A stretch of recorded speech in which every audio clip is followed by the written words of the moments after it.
சில சமயங்களில் வெங்காயத்தோட மேற்பகுதியில் கருப்பு நிறத்தில் தூளாட்டம் படிஞ்சிருக்கும். இது எதனால்? இப்போ இந்த வெங்காயத்தை சாப்பிடலாமா வேண்டாமா? இந்த கருப்பு நிற தூள் அப்படிங்கிறது பிளாக் மோல்ட் அப்படின்னு சொல்லப்படுற ஆஸ்பெர்ஜிலஸ் நைஜர் அப்படிங்கிற ஃபங்கஸ்னால உருவாகுது. இந்த பூஞ்சை எப்போ வெங்காயத்தை இன்ஃபெக்ட் பண்ணுது அப்படின்னா, வெங்காயம் மண்ணில் வளரும் போதோ அறுவடை செய்யும் போதோ ஸ்டோர் பண்ணும் போதோ இன்ஃபெக்ட் பண்ணிடுது.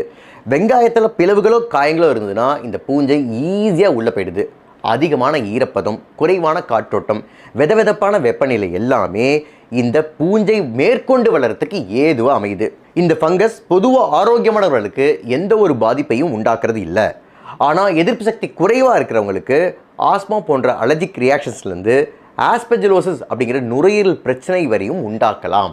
Research and food safety guidelines படி இது மாதிரி பூஞ்சை படிஞ்ச வெங்காயத்தை சாப்பிடலாமா வேண்டாமா அப்படின்னா, மேற்பகுதியில் மட்டும் இருக்கும்போது 1-2 லேயர்ஸை ரிமூவ் பண்ணிவிட்டு நல்லா கழுவிட்டு சமைத்து சாப்பிடலாம். இதுவே வெங்காயம் சாஃப்டாக ஸ்மெல் வர ஆரம்பிச்சிச்சு அப்படின்னா பூஞ்சை நல்லா உள்ளே போய் மைக்கோடாக்சின்ஸ் ப்ரொடியூஸ் பண்ணுறதுக்கான வாய்ப்புகள் ரொம்ப அதிகம். அதனால் இது மாதிரியான வெங்காயத்தை தவிர்ப்பது நல்லது.